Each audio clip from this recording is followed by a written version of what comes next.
ഗർഭിണിയായ യുവതിയുടെ മരണം. ഭർത്താവിനെയും ഭർത്തൃമാതാവിനെയും അറസ്റ്റ് ചെയ്തു.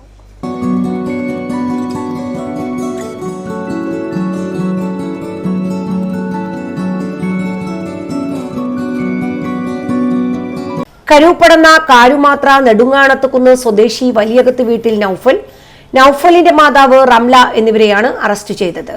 കരൂപ്പടന്ന കാരുമാത്ര പതിയാശ്ശേരി കടലായി സ്വദേശി കാട്ടുപറമ്പിൽ വീട്ടിൽ റഷീദിന്റെ മകളായ ഫസീല ഭർത്താവിന്റെ നെടുങ്കാണത്തുകുന്നിലുള്ള വീട്ടിൽ വെച്ച് ഷാൾ ഉപയോഗിച്ച് തൂങ്ങി മരിക്കുകയായിരുന്നു. ഗർഭിണിയായ ഫസീലയെ ഭർത്താവ് വയറ്റിൽ ചവിട്ടിയതിലും ഭർത്താവിന്റെ മാതാവ് ദേഹോപദ്രവം ഏൽപ്പിച്ചതിലും ഫസീലക്കുണ്ടായ മാനസിക വിഷമത്തിലാണ് കെട്ടിത്തൂങ്ങി മരണപ്പെട്ടതെന്നുള്ള ഫസീലയുടെ പിതാവ് റഷീദിന്റെ പരാതിയിൽ ഇരിങ്ങാലക്കുട പോലീസ് സ്റ്റേഷനിൽ ഫസീലയുടെ ഭർത്താവിനെയും ഭർത്തൃമാതാവിനെയും പ്രതിയാക്കി സ്ത്രീയെ ഭർത്താവോ ഭർത്താവിന്റെ ബന്ധുക്കളോ ക്രൂരതയ്ക്ക് വിധേയമാക്കുക, ആത്മഹത്യാ പ്രേരണ എന്നീ വകുപ്പുകൾ ചുമത്തി ഇരിങ്ങാലക്കുട പോലീസ് സ്റ്റേഷനിൽ കേസ് രജിസ്റ്റർ ചെയ്തത്.